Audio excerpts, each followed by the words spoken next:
Shalom, sebuah kehormatan buat saya menyapa Anda yang luar biasa. Karena saya percaya kalau Anda hari ini ada dalam anugerah Tuhan, bisa ada sebagaimana Anda hari ini ada, Anda luar biasa.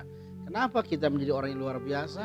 Karena kita percaya kita punya Tuhan yang luar biasa, yang selalu menyertai dalam segala situasi keadaan yang kita alami. Hari-hari ini rasanya tidak ada orang yang tidak mengeluh dengan COVID-19 ini.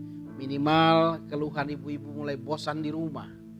Lalu keluhan bapak-bapak mulai ketakutan, kegentaran hebat kalau mereka dirumahkan. Ya, anak-anak mengeluh mulai kenapa? Karena mereka tidak lagi bisa datang ke sekolahan. Tapi hari ini kalau saudara ada dalam situasi yang seperti kita alami hari ini dengan ucapan syukur, maka kita adalah orang-orang yang luar biasa. Ya, saya senang hari ini menyapa Anda hari ini di ruang keluarga saudara. Dan sebagaimana yang kita sepakati untuk minggu ini kita belajar tentang penundaan ilahi yang seringkali kita alami. Sekali lagi kita hidup di dunia ini dengan dua waktu. Yang pertama waktu kita, yang kedua waktunya Tuhan. Yang jadi permasalahan adalah kadangkala waktu kita tidak jatuh sama dengan waktunya Tuhan. Berapa banyak di antara kita hari ini yang bergumul dengan Tuhan, berdoa dengan Tuhan terus sakit penyakitnya. Tetapi hari ini seolah-olah Tuhan tidak melakukan pembelaan dan Tuhan tidak melakukan mujizat. Hari ini mungkin di antara kita ada yang bergumul dengan masalah keuangan, tetapi seolah-olah Tuhan berdiam diri. Tetapi saya percaya kalau Tuhan menunda waktunya, sebenarnya Tuhan sedang menunggu kita untuk mengerjakan panggilan ilahi yang luar biasa. Di hari yang pertama kita bahas tentang Abraham yang terpaksa Tuhan harus menunggu dengan waktu yang lama. Abraham untuk diberitahu negeri mana akan menjadi milik pusaka dan menjadi kepunyaan turun temurun.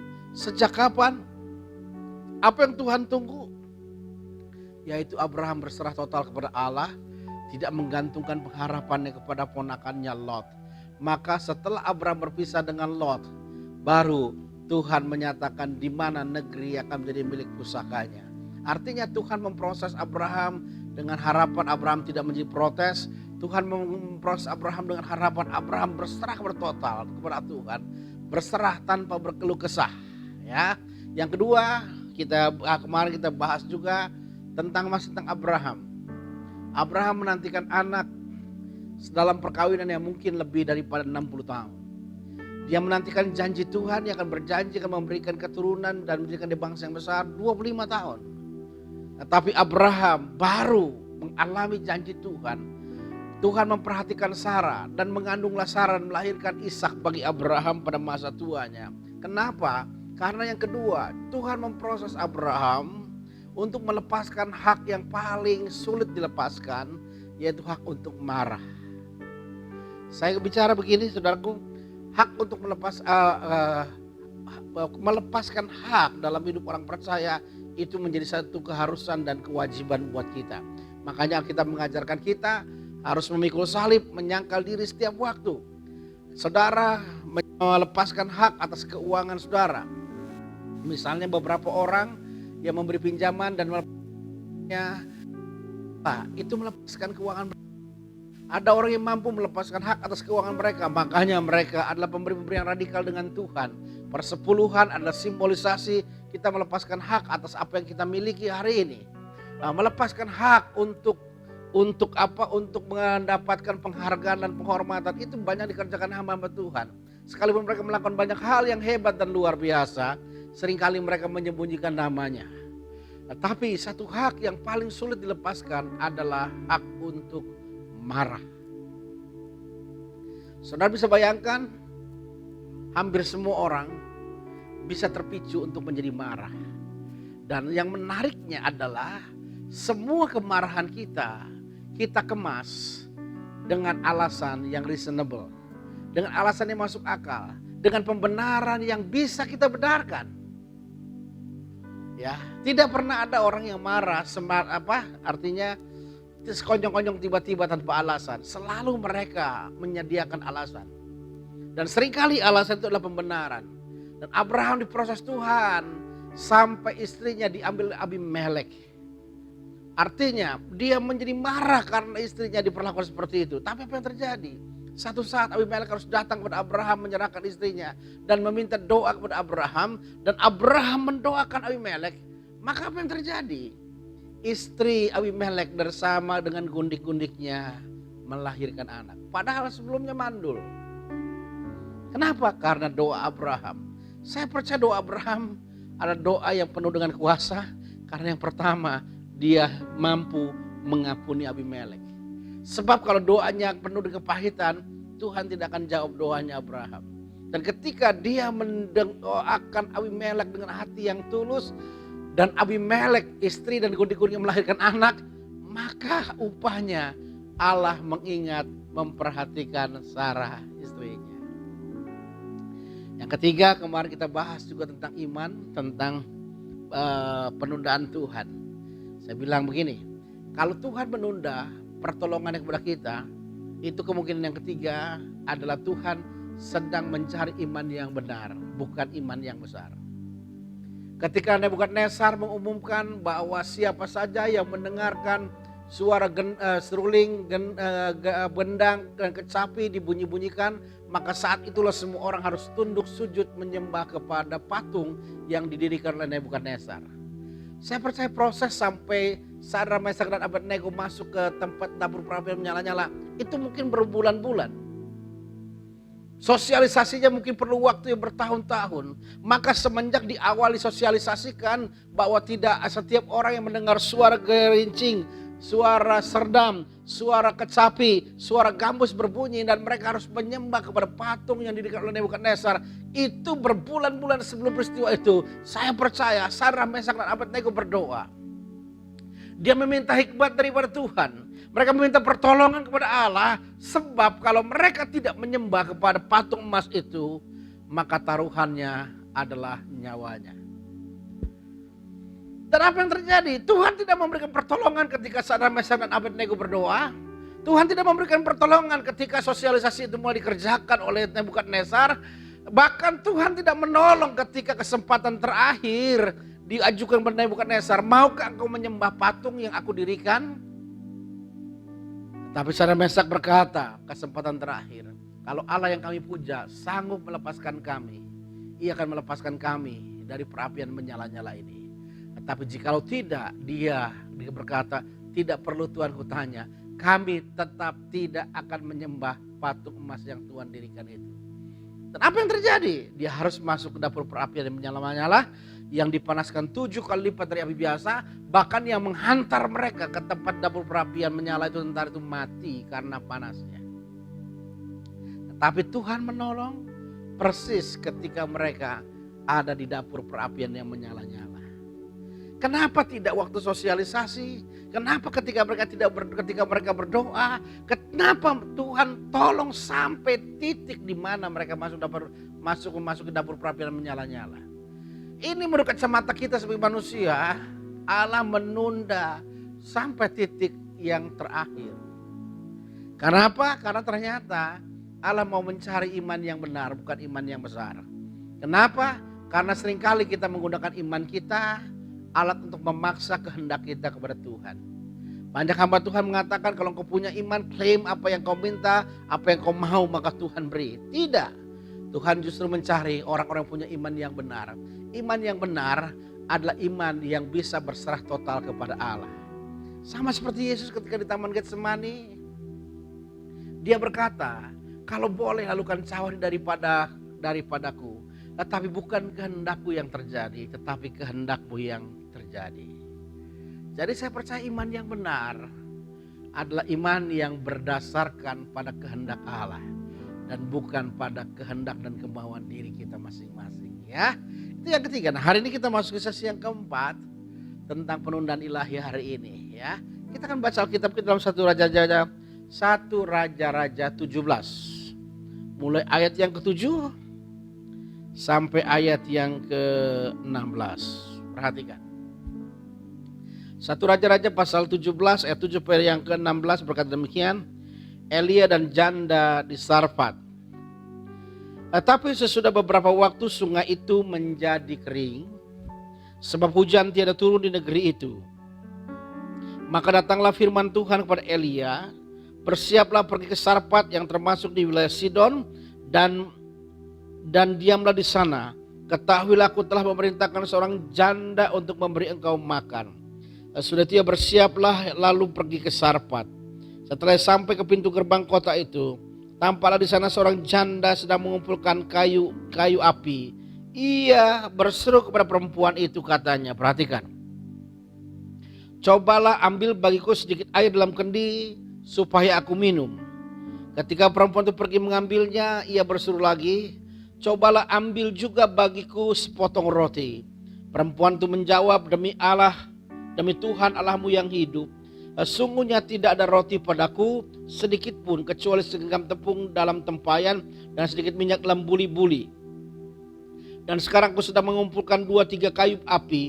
Kemudian aku mau pulang dan mengolahnya bagiku dan bagi anakku, dan setelah kami memakannya maka kami akan mati. Tetapi Elia berkata kepadanya, janganlah takut, pulanglah, buatlah seperti yang kau katakan. Tetapi buatlah lebih dahulu bagiku sepotong roti bundar kecil daripadanya, dan dibawalah kepadaku. Kemudian kau buatlah bagimu dan bagi anakmu. Sebab beginilah firman Tuhan Allah Israel, tepung dalam tempayan itu tidak akan habis dan minyak dalam buli-buli itu tidak akan berkurang sampai waktu Tuhan akan memberi hujan ke atas muka bumi. Lalu pergilah perempuan itu dan berbuat seperti yang dikatakan Elia. Maka perempuan itu, dia dan serta anak perempuan itu mendapat makan beberapa waktu lamanya. Tepung dalam tempayan itu tidak habis dan minyak dalam buli-buli itu tidak berkurang, seperti firman Tuhan yang diucapkannya dengan perantaraan Elia. Nah, peristiwa janda di Sarfat ini kita angkat sebagai tematik kita, sebagai sebuah ilustrasi tentang penundaan ilahi. Saya percaya Allah adalah Allah yang maha tahu. Allah yang maha tahu artinya Allah yang serba tahu. Pertanyaan menarik, kenapa janda ini ditolong Tuhan dengan mujizat segenggam tepung dan sedikit minyak dalam buli-buli yang dia buat roti, baru bisa berlipat kali ganda, mengalami multiplikasi, mengalami pelipat gandaan setelah berjumpa dengan Elia. Saya tanya, kira-kira janda ini mengalami kekurangan dalam jangka waktu yang baru atau lama? Kemungkinan yang lama, karena disebut janda dan dia punya anak perempuan. Ya. Pertanyaannya, apakah semenjak dia miskin, semenjak dia papa, semenjak dia nggak punya apa-apa, semenjak dia tidak memiliki kekayaan apa-apa, Tuhan tidak tahu? Saya percaya Tuhan maha tahu. Semenjak dia miskin dari awalnya, mungkin dari mudanya, semenjak beberapa tahun sebelumnya, Allah mengerti dan Allah tahu. Dan saya juga percaya orang-orang yang seperti janda ini, ketika dia berkekurangan, maka salah satu pengharapannya adalah Tuhan. Maka dia akan datang kepada Tuhan, berdoa kepada Tuhan, meminta kepada Tuhan agar dia diberkati Tuhan. Tetapi kenapa berhari-hari, mungkin berbulan-bulan, bertahun-tahun, janda ini mengalami kemiskinan yang hebat. Sehingga pada satu titik kesempatan, dia hanya punya segenggam tepung dan sedikit minyak dalam buli-buli. Dan kalau itu dia olah menjadi makanan, menjadi roti, itu hanya sekali makan. Single use. Setelah dia makan itu, maka dia dengan anaknya akan mati. Lalu datanglah Elia meminta dia minum. Sebelum selesai dia mengerjakan permintaan Elia, dia bilang, buatlah juga roti bagiku. Maka janda ini bilang, jangankan buat Tuhan, buat kami aja segenggam tepung dan sedikit minyak dalam buli-buli hanya untuk sekali makan, setelah itu kami mati. Tetapi Elia berkata, jangan khawatir, lakukan apa yang kuperintahkan. Maka janda ini mengolah makanannya, memberi roti itu pertama kali kepada Elia. Dan apa yang terjadi? Untuk sekian waktu Alkitab catat, bukan hanya janda dan anaknya yang diberkati, tetapi sampai Elia pun hidup diberkati Tuhan. Kenapa Tuhan menolong sampai waktu yang terakhir? Kenapa? Karena saya percaya satu hal yang Tuhan ajarkan kepada kita hari ini, Di dalam kita pembelajaran kita tentang penundaan ilahi ini, Allah menanti sampai berjumpa dengan Elia karena Allah mau membangkitkan iman janda ini Sarfat ini, bahwa ketika mereka melangkah dengan iman, mengalah dengan kehendak Allah tanpa mengeluh, memberikan apa yang diminta Tuhan melalui Elia, maka Tuhan memberkati janda ini tidak berkekurangan. Seringkali yang membuat kita tidak mengalami pertolongan Tuhan adalah karena sikap kita yang keras kepala, tidak dengan iman. Ketika Tuhan meminta sesuatu kepada kita, sekali lagi bukan berarti Allah itu tamak. Karena apa yang kita beri kepada Allah, sebenarnya Allah ingin gantikan dengan sesuatu yang baru dan lebih baik lagi. Kalau tidak salah, suku Masai di Afrika punya cara mudah untuk menangkap seekor kera atau monyet. Jadi bagaimana cara orang-orang suku Afrika ini menangkap monyet? Dengan sederhana. Dia membelah batok kelapa, lalu dibolongin, dalam batok itu ditaruh kacang. Maka ketika monyet melihat itu kacang, dia memasukkan tangannya. Lubang yang kecil tetapi karena hanya sekedar tangan monyet dia bisa masuk. Ketika dia meraih kacang itu, perhatikan, kecenderungan monyet itu tidak akan melepaskan kacang itu. Maka dia genggam itu kacang dan waktu dia mau tarik keluar tangannya, itu tidak bisa keluar karena lubang yang sempit. Maka ketika tangan yang seperti ini masuk ke dalam lubang batok kelapa ini, maka dengan mudah orang Afrika ini menangkap kera ini. Kenapa? Karena dia tidak mau melepaskan. Abraham kalau dia mengotot dengan Tuhan, dia mempertahankan anaknya Ishak dan dia tidak bawa ke atas mezbah Tuhan di Bukit Moria, maka dia akan punya Ishak. Tetapi janji Tuhan untuk menjadikan bangsa yang besar, Abraham tidak akan alami dalam kehidupannya. Artinya seringkali Tuhan mengajar kita, memproses kita, menempa kita, menunda, dalam bahasa saya menunda janjinya, sampai kita bisa mengalah kepada Tuhan dengan tanpa mengeluh. Mengalah dengan Tuhan. Ada waktu-waktu tertentu Tuhan mengambil bagian dari hidup kita. Tetapi sebenarnya Tuhan ingin menggantikannya dengan sesuatu yang bagus. Ya, seringkali kita mempertahankan hak kita, ini milik saya. Mempertahankan hak kita, ini kepunyaan saya. Mempertahankan hak kita, ini hasil kerja keras saya. Padahal ketika Tuhan mau memberkati kita, Dia mau memberkati kita lebih daripada sekedar apa yang kita berikan kepada Tuhan. Ya, contoh, sebagai contoh. Ada seorang ibu membawa anak kecil umur 5 tahun atau berapa tahun belanja ke warung. Dan warung itu tetangganya dan dia lihat ibu ini bawa anak kecil. Maka tetangganya ini yang punya warung punya teknik strategi bagaimana supaya mereka betah berbelanja di situ. Maka yang punya warung yang punya toko ini bilang gini, "Dek, mau permen nggak?" Maka anak kecil ini, saya rasa nggak ada anak kecil yang nggak suka permen karena manis ya. Dia geleng-geleng kepala. Lalu dipaksa, "Ayo deh kalau mau ambil." Maka kaleng itu tempat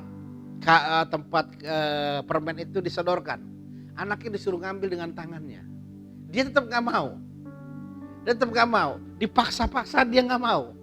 Akhirnya tukang dagangnya ini ngambil, masukkan tangannya ke keler itu, lalu diberikan kepada anaknya dan anaknya nerima. Setelah dalam perjalanan pulang ibunya nanya, "Kenapa kamu mau permen itu?" Waktu ditanya kamu mau nggak, kamu geleng kepala. Waktu tempat permen itu disodorkan kepada kamu untuk kamu ambil, kamu tidak mau ambil. Kenapa waktu diambilkan sama yang punya toko itu kamu mau? Dia bilang begini, "Mi, tangan saya kecil. Kalau saya ambil permen itu dari tempatnya dengan tangan yang saya kecil, mungkin saya cuma dapat 5 karena tangan saya kecil. Tapi saya percaya kalau yang punya toko itu orang dewasa, maka ketika dia masukkan tangannya ke tempat toples permen itu tangannya besar, maka saya akan beroleh lebih banyak. Lihat anak ini cerdas, tidak mempergunakan kekuatannya, dia melepaskan haknya seolah-olah, tetapi dia memperoleh hal yang lebih besar. Saya percaya janda di Sarfat, Tuhan tahu dia menderita, Tuhan tahu dia mengalami kesulitan, Tuhan mengerti dia mengalami kekurangan, tetapi Tuhan juga tahu dia harus bangkitkan iman dan pengharapan dari janda ini, supaya dia bisa berserah kepada Allah dan dia bisa mengalah kepada Allah tanpa mengeluh.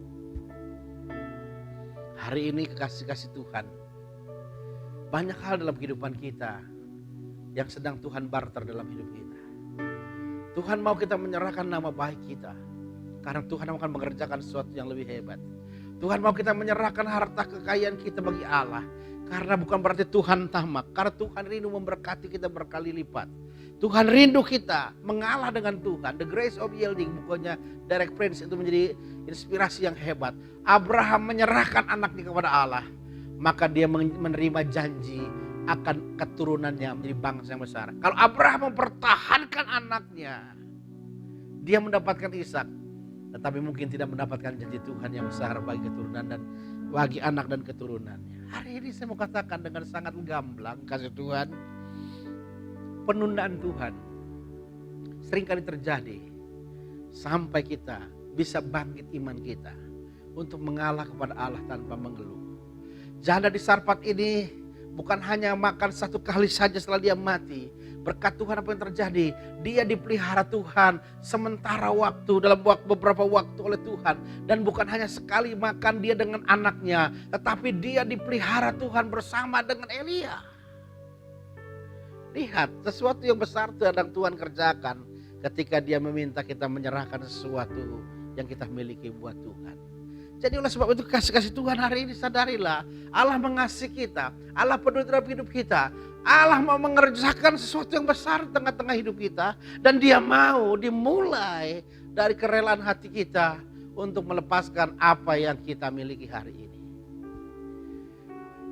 Hal kita memberikan catatan penting buat kita hari ini lewat pengalaman janda di Sarfat ini, bahwa dia melepaskan haknya, membuat roti, memberi makan kepada Elia, dan yang terjadi selama musim kemarau itu, tepung yang di dalam buli-buli dan tepung yang segenggam itu dan minyak yang dalam buli-buli itu tidak menjadi habis. Oleh sebab itu kasih Tuhan hari ini shalom, kita mau menjadi anak-anak Tuhan yang terus bergerak dalam karya Tuhan yang hebat. Dengan cara apa? Tuhan itu menunda sampai kita bisa mengalah tanpa mengeluh dalam hidup kita. Kita bisa menyerahkan sesuatu untuk Tuhan. Kita bisa berserah kepada Tuhan. Dan tangan Tuhan yang kuat akan menyertai kita semua. Jadi hari ini sesi yang keempat berbicara tentang tentang penundaan ilahi. Allah menunggu kita bisa berserah tanpa mengeluh. Ya, mengalah tanpa mengeluh. Oleh sebab itu maka jadikanlah firman ini menjadi rema yang akan menuntun kehidupan kita. Amin. Firman Tuhan, mari kita berdoa. Bapa yang baik, kami bersyukur karena karya Tuhan yang ajaib menyertai kami semua. Biarlah segala perkara ditanggung, kami dapat tanggung bersama dengan Tuhan, karena tangan Tuhan yang kuat menyertai kami. Biarlah firman ini menguasai hati dan pikiran kami, dan kami berjalan atas setiap kebenaran firman Tuhan. Di dalam nama Tuhan Yesus Kristus kami bersyukur berdoa. Haleluya. Amin. Ya, ada beberapa hal yang saya mau sampaikan. Yang pertama, kita menunggu besok hari Jumat tanggal 26, menantikan PSBB akan dicabut atau diperpanjang oleh bupati kita. Ya, kita berharap dalam waktu dekat ini kita bisa beribadah. Jadi saya sih bisa berharap kita bisa mulai tanggal 5 Juli ya. Kita mulai dengan perjamuan kudus. Kita hadir di gereja bersama dengan tatap muka. Kita berdoa dengan Tuhan. Kita menikmati hadirat Tuhan dengan luar biasa. Seandainya nanti kita mulai tanggal 5 kita sudah mulai ibadah tatap muka. Sekali lagi protokoler COVID-19 akan diterapkan dengan ketat. Semua jemaat wajib pakai masker. Yang kedua wajib sebelum dan sesudah ibadah cuci tangan. Waktu datang cuci tangan, waktu pulang juga cuci tangan untuk memastikan bahwa kalau terjadi apa-apa bukan di gereja saudara karena COVID-19-nya ya. Artinya kita memastikan semuanya aman ya.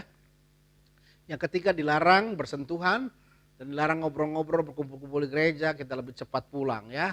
Dan untuk yang daftar untuk ibadah juga segera karena slot untuk tempat duduk saudara untuk mengikuti ibadah sudah sangat terbatas. Sehingga kita bisa atur sedemikian rupa ya. Tuhan memberkati kita. Shalom.